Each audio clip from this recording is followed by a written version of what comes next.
ọ na-ekwe mana mụ wee budo na asị ya na ọwụ na ọ ekwe ya lakpuo na ga agana ịghọtago ọwụ na ọ ekwe ya lakpuo na nke agana ma ya wụ na ihe agana nke agafego ịma na as a new person na party ọ ghọtara ife a na-ekwu mana ife nye m joy na enwe vidio ya na watch o wee na-ekwu na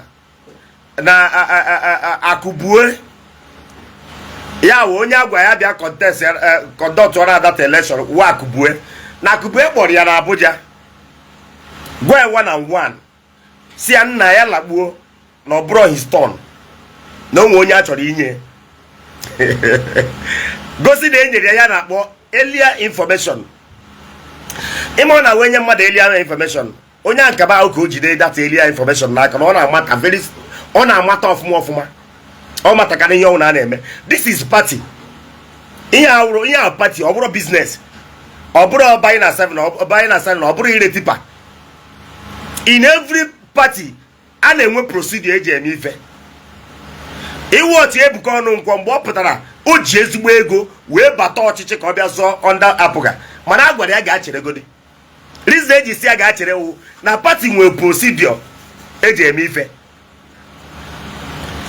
Tanu na-eru even Soludo Akita governor of Anambra State over 15 years ago ọ bịabụrụ contest ya nke izida bịakwa contest ya nke bụ ndị apụgasị ya ga-achere godi na ọtọ go rube. After 8 years ewekpọchi ya tesi ya na ten ya erugo. That's why ndị ile pụtara ka ha fight ya na disqualify ha jara ile to make sure na ọ pụtara. So ihe nna-achọ ịgwa gị bụ Mathias, anụ m ka ị na-asị na ihe eje Abuja ije Abuja wee kpari onwe gị mmụọ na mmụọ. That is to show party people they draw worthy to be a member.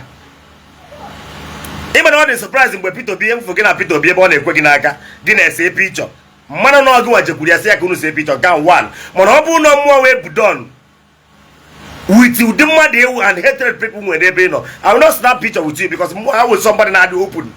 Adị m like izo ihe ezo mfu otu a efu nkịta ihe ma like m na-egosi gị na ma like ihe ahụ. In any party a na-enwe decision a na-eme ịma na initially the election ahụ unu conduct yesterday achọbụ conduct ya ama m na either way. Initially ịma na suppose conduct election a initially as from nwanne nya ekwura like nothing like election na a ga-eme consensus na-emecha ya then onye ha họpụtara na onwe ha onye ga-aga. So ọwụ na agwara gị sị gị na onye aka ha họpụtara, you better obey it. You are a new person, you are a greenhorn in that party, so you have to obey everything ha gwara gị. Ị ka wee new person na that thing. Anụ ka ị na-asị ị na-eje Abuja achọ onye ije Abuja wee kpari onwe gị na dị ite nkịta ma ebe anyị mega arrest maka ebe ahụ awụkwa Anambra ebe ị na-arụ tipa. Ịghọta ife na-ekwu ebe ahụ awụrụ Anambra ebe ị na-arụ tipa. Party will hapụta fụ onye ha chọrọ na onye a ga-ejere ha onye afọ iri na onye somebody nwere ike ịlike tụ onye afọ iri na onye na-enwere bad record onye afọ iri na ọhụm bụ a na-emebanye ego onye afọ iri ị ga-edefọ ha ahụ a na-awe mecha meeting abakwa mee ina kakus meeting about somebody. So elelecha anaghị efu na he didn't want to give the ticket. That is what ihe merenu. Then ihe bịa ka m kwuo tata concerning o wee ife mfuru igosiri o nwe something mfuru igosiri ebe maka ifuru egosiri ndị na egosiri nke Emeka ka Emeka si wee win with margin with population so n'azụ. Then ya bupụta video nke gị show ka mgbukwa gị na video ga nwekwara error ihe a mere observe na video ga na ọ na-awụ onye agụchara ochi akwa azụ ga baikwa n'azụ agụkwa ya nke ugboro na-abụ to show no ya plan. Ana m ajụ gị otu a ka isi ga odo na nwa mgbe iji ga-aba ebe ahụ ọnwụ na ị na-emu ma ọ ga na-atụ nzu na-akpọ ala brago na ị ga-aba ebe you no enter there. Let it be in your memory now. You can never enter there. Afọ m ihe na-agụ ebe ahụ onye agụchara ọ baikwa n'azụ eje egụkwa ugboro na-abụ otu akụrụ si ga-abara anyị n'ọchị. Otu a ihe anyị na-ada agwa ndị mmadụ na ewu nke awụrụ nke ọzọ otu a ka isi ga-aba n'ọchịchị. Ana m ajụ gị Mathias, let me show you ihe post right this morning ka esi wetụrụ gị vote ka m gwakwa gị ero dị na ya Let me show you. Let me show you. Let me show you. If we're on the now, go away in Aquadina Sige. Una from one ya neighbor. I'm a mona na fear of ma. Una from one ya aqua color in there. Otikwe chafu n'isia. The same a color aqua oina otikwe na chafu. What are this woman on ever? Una for picture. Una for picture this woman on ever. Una for ladies woman. Nka yi aqua color eti color na here. The color aqua ya nke eti ko jiko we be chafu. Una for ya. Ngwa ka play the video ko no for yema na eba.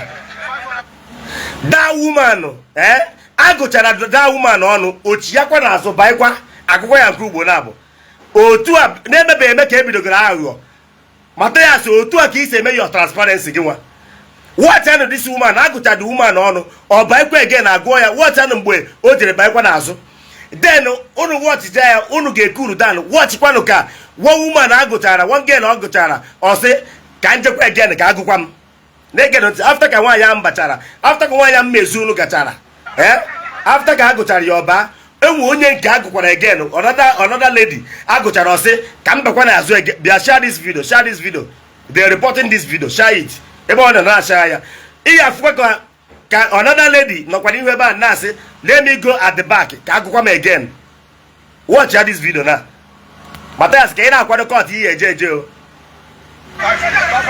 watch this woman ka ọ na-aga watch ka ọ bakwara n'azụ na watch ya mgbe ọ ga-abanye ifuru ya ụnafụ ka ọ barị ụnafụ ya ka ọ barị n'azụ ebe ahụ akwụnụfụ the woman let me repeat it again ka m wechi ya kwa ya azụ ka ụnụfụ ka that woman barị agụchara ya ọ gbarakwa banye n'azụ akụkọ ya nke ugbo na-abụ just cool on that unu wee wee nene ya lee the woman kịta ya ka ha na-achọ ego na ha na-achọ ego the woman agụcha the woman unu na-watch video closely unu ga-afụ ka agụcha the woman opụkwa jekwaba ihe ka ha ncha na-eme ihe ka ha na-eme onye agụchara ọbakwa na azụ akụkọ ya nke ugbo na-aba ọ ka esi agụ ọnụ otu a ka esi agụ ọnụ watch the woman after the woman unu ga-afụ ka ọ barị akụkọ ya nke ugbo na-aba agụcha ya unu ga-afụka na ged evidio kwere the ged agụchara ya ọsị unu ga-afụ ka o kwuru ya n'ọrụ ọsị ka njekwa again ka agụkwa m just watch the video.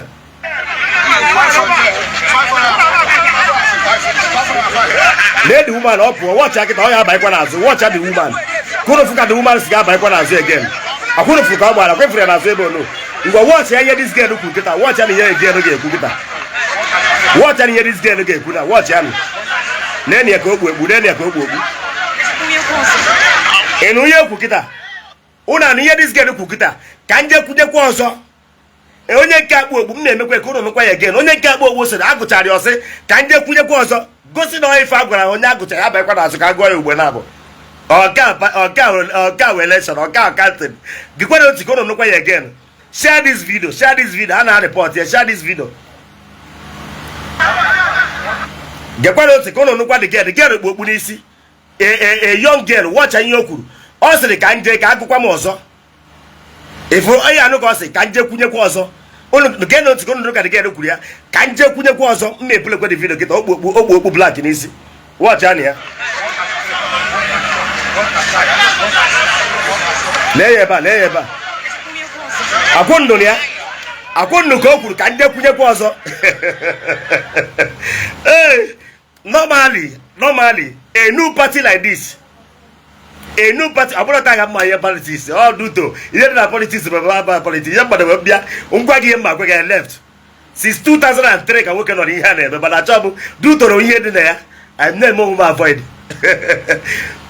watch anụ kịta normally a new party ọbụla adịghị emekebe election party ọbụla pụtara ozugbo chọọ contest ihe ji party a kịta the only focus anyị nwere ebe a maka Peter Obi the only focus onye ọbụla nwere ebe a is because of Peter Obi.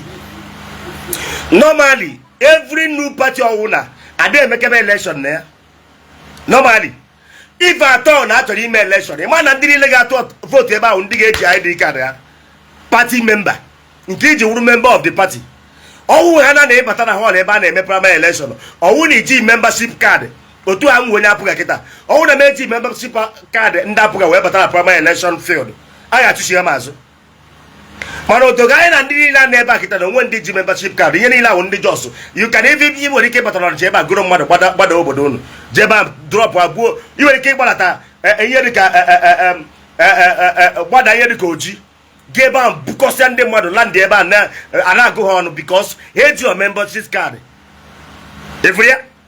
if ihe o ji dị risky so normally before ihe NDC decide na a ga-emewo consensus ha nọkọ n'ime onwe ha wu ndị isi ha họpụta ndị ha chọrọ thank God na Mathias John ya kwu yes na the man kpọrọ ya na hotel gwa one on one si ya go and rest na this thing na amenye gị ya then ebe a gwa gị na amenye gị ya ka ị na-agazi agba tiketi for ka ị na-agazi challenge ndị ọga ka ọ na ịma na enwere ndị ọga na pati iwe onye ọfụrụ ka ịda afụ ụzọ ịda n'ife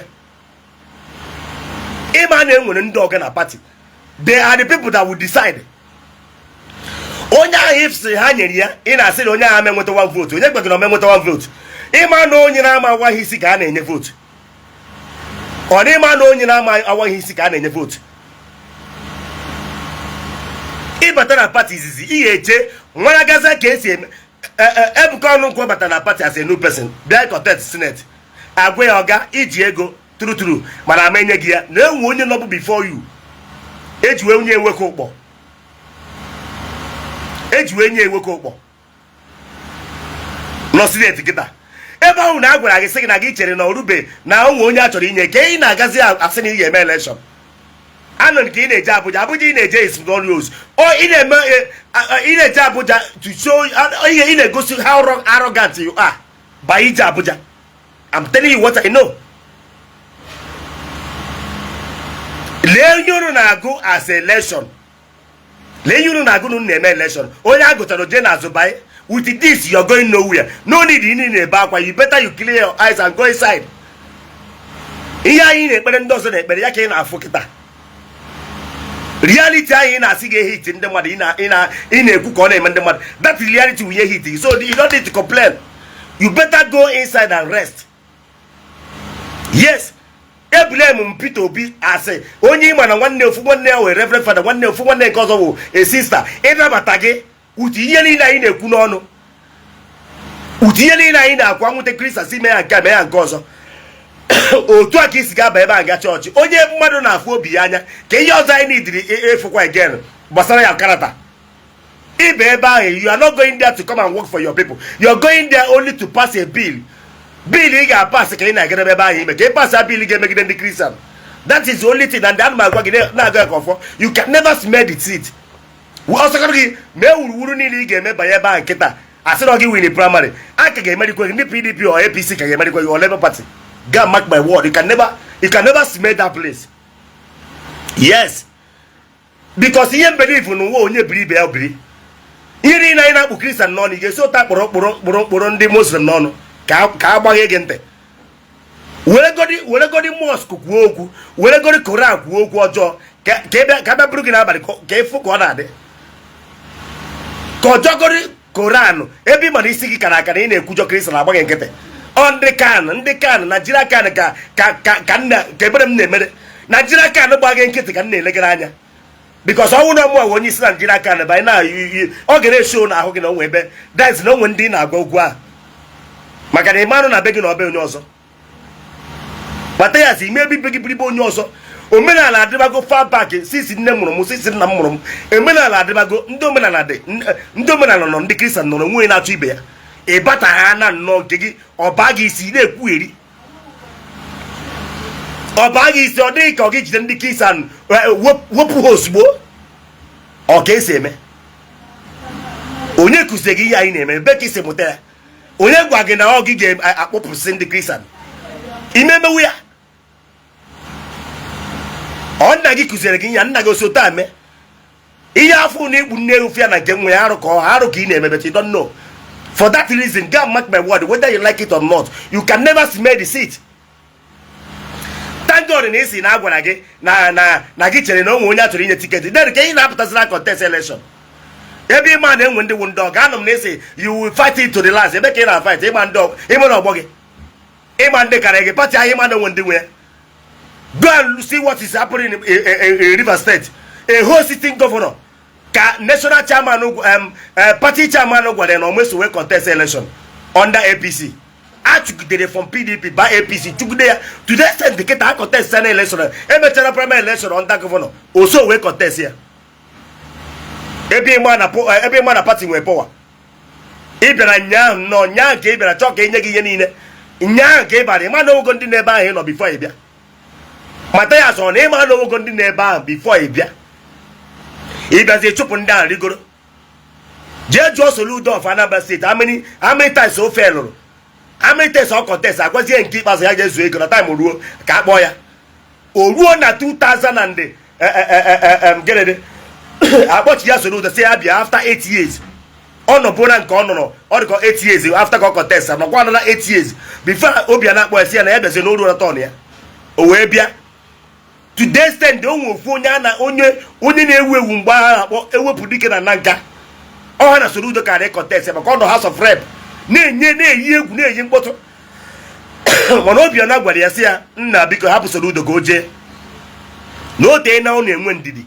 Ewo pudike Joseph by Africa Ghana, but no guess who contest. Eba Yemenia. Now, primary on body screen on the mother, can't able the best screening before primary election. Now, screening can we or qualify. Konema rule and regulation in the party. If you as a greenhorn, if you as a new member, you have to adapt to the rule. Yes. Imabiosi whatever Kenya Gaga, here in Adam Kena Cosas, Nigga make from here for good ever you know guru. It a good in a gay did a cotton and cagody. Here to go to cotton and can you know good ever not go to a bike paper because if nobody can win any other as far as about who not go yes or own. The evidence is here. The evidence is here. So what he would do, if I should encourage you, you should listen to me, what we do in this aspect is for you to go inside and rest. But if you think that you get money, that you want to spend it, go ahead and spend it. We are here watching. Mathias, go ahead and spend it. We are watching you. But all I want to tell you is that whether you like it or not, you can never achieve anything from this issue. You can never gain anything from this issue. Go and mark my words. And when you get achieve,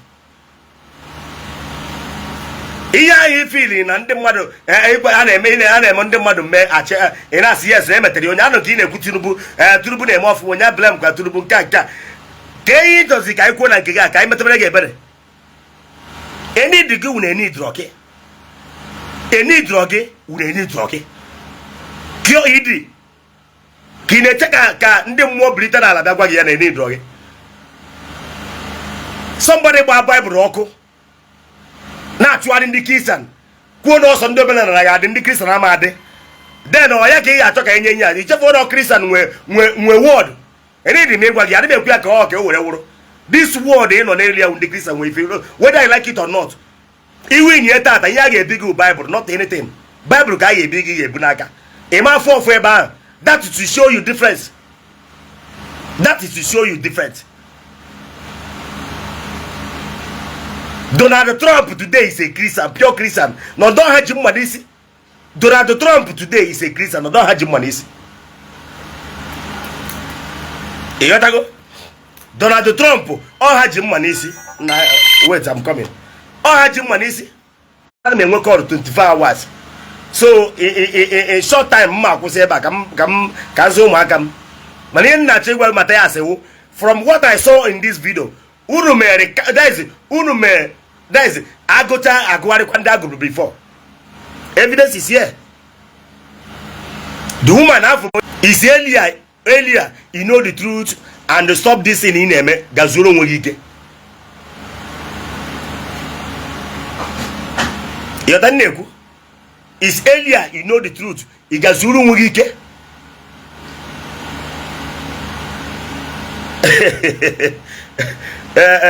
Chicken's here, Obunda, I had to make a legacy, but there she's good to cut. Yeah, J. Cotton. Yeah, J. Cott. Oh, yes, no, Eman, Iman Owushi. Iman Owushi is your rotten brain you have.